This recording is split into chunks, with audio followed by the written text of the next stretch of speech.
Hi guys, it's Laura with Duar Valley Homestead. And as you can see, I have a mess on my table. Must mean I'm making something good, right? Well, yeah, I am. I'm going to be making my super moist banana bread for you guys.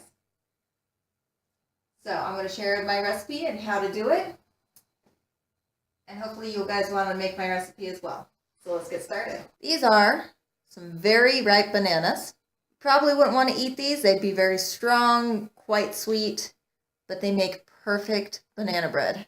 So a trick that I'm going to show you on how to peel these, because see, it's not tearing really easy. It's kind of moving on me, wiggling. It's not ripping very easy.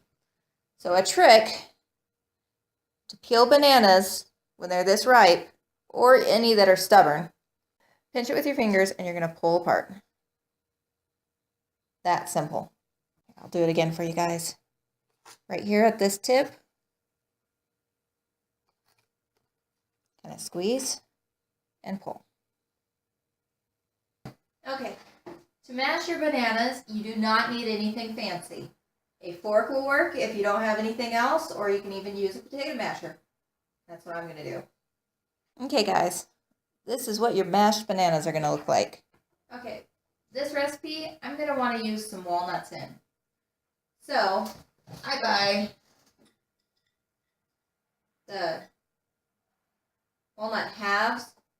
I don't buy the chopped walnuts because usually these are cheaper for the same amount of stuff. So, you're going to want about a half a cup of chopped walnuts for this recipe. Well, okay, so you're going to want about a cup of walnuts for this recipe if you're just going to make like a banana nut bread. I'm just going to do a little over a half because I'm going to do banana nut bread with walnuts, and I'm going to do banana bread with chocolate chips. So this recipe makes 2 loaves.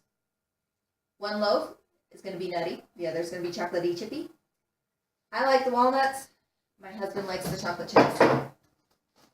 So if you are like me and the cheapest thing you can find for walnuts are the bigger ones, you can chop them yourself. It's really not that hard. You can either put them in a food processor or a blender real quick, or you can just take a knife and break them into pieces that are a bit smaller. I like trying to keep nuts in the food storage, walnuts, pecans. I think I even have some peanuts. Just because, 1, it's a good source of protein, and 2, they're excellent in your baked goods. I mean, come on now. It's walnuts. Where can you go wrong?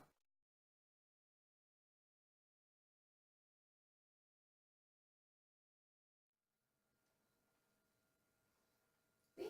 Now walnuts are all done. All nice and chopped. No more big chunks. This recipe also calls for buttermilk. So for buttermilk, it can be a little bit pricey at the store, but you can use a substitute. You can kind of make your own version of buttermilk, I'd say. So what you do is to make a cup of buttermilk, you use a tablespoon of lemon juice and you would fill it up to the cup mark. But I only need a half a cup of buttermilk.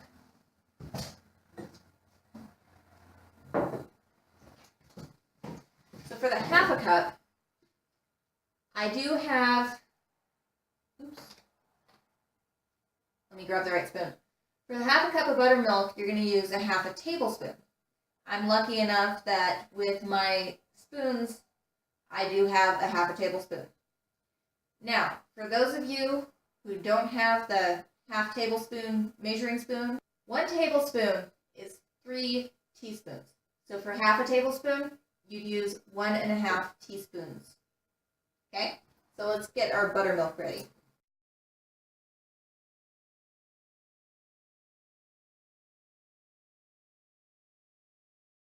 I'm going to add enough milk to make it a half a cup. Give it a quick stir. My buttermilk substitute is ready. Okay, so I've got my walnuts chopped, I've got my bananas mashed, I've got my buttermilk ready to go. Now, let's begin putting our ingredients together. First thing you're going to do is you're going to take 1¼ cups sugar. You're going to put it in your lovely bowl. Okay, so after you have your sugar in your bowl, you're going to add in 1 stick of softened butter.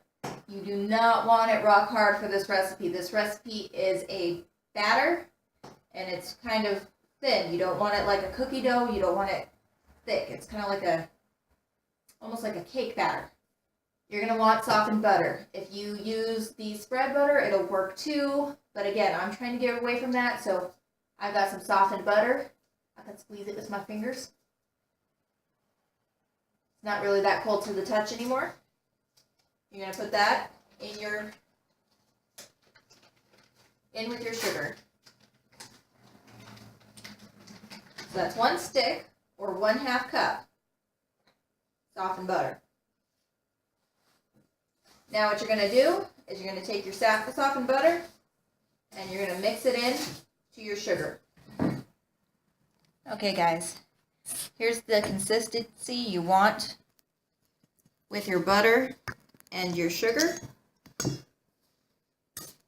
Okay, so once you have your butter and your sugar put together, you're going to take, I got my recipe right here for guidance, you're going to take your bananas, your mashed bananas, and I use 3 large, very ripe bananas in this recipe. Bananas are added. Now we're going to add our buttermilk.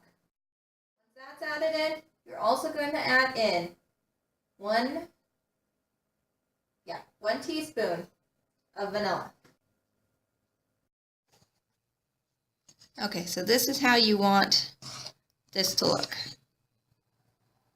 Okay, so once you have all of your stuff in here all mushed up, I almost forgot the eggs. You really should put these in after you cream your butter and your sugar.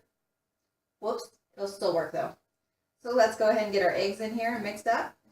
You just want all the wet ingredients just mixed together really, really well. That's just the key here. So we're going to mix these up really good. Once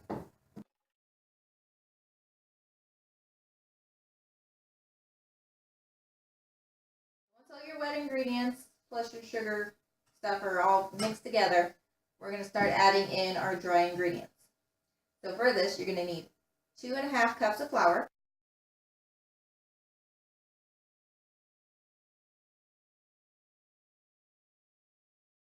You're going to need 1 teaspoon of salt. I use sea salt. And a teaspoon of baking soda. You're going to mix these until it's just moistened. Okay, so this is what your banana bread batter is going to look like. It's going to be kind of thick. Not as soupy as normal cake batter, but not thick and doughy like cookie batter. Okay, so this is the part of the recipe where you would normally mix in your nuts or your chocolate chips. But since I'm doing 2 different loaves with 2 different goodies added to them, I'm going to skip adding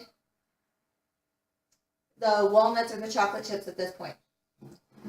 So, I have 2 bread loaf pans. The bottoms of them are greased. Don't know if you can see that from there. So the bottoms of these are greased. I'm going to split my batter for my banana bread between the 2 here. Okay, so my batter is split up about half and half in each of these. So what I'm going to do, because I like walnuts, my husband likes the chocolate chips, my daughter will eat both. I'm going to take most of the chopped up walnuts and I'm going to mix them in right in the pan.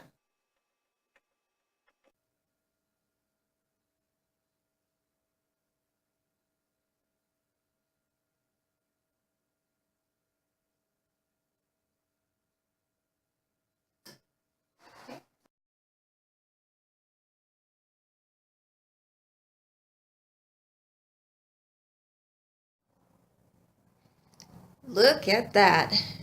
These babies were in the oven for about 53 minutes. Toothpick was inserted, it came out clean, so I pulled them out, let them cool in their pans on the wire rack for about 10 minutes, then I pulled them out and placed them on the wire rack so that they can cool the rest of the way. Once they are completely cooled, at this point, you could wrap, at that point, these aren't cooled yet, they're still warm, but at that point you can wrap them up and they can stay at room temperature for up to 4 days, or you can refrigerate them if they last that long. Let me go ahead and cut a slice so you can see what this looks like.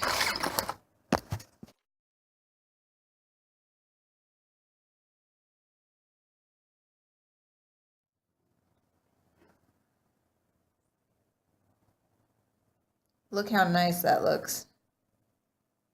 Soft and moist. You don't want to cook it too long because that's where you dry it out. As soon as that toothpick can go in and get removed cleanly, pull it out. You don't want to dry it out. Let me try this.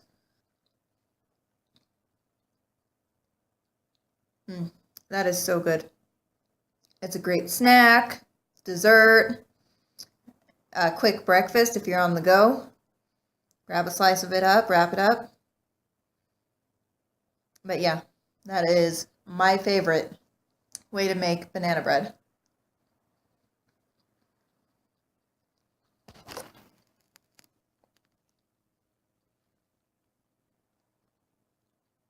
Please like, subscribe, and share. I'll see you later. Thanks for watching. Bye.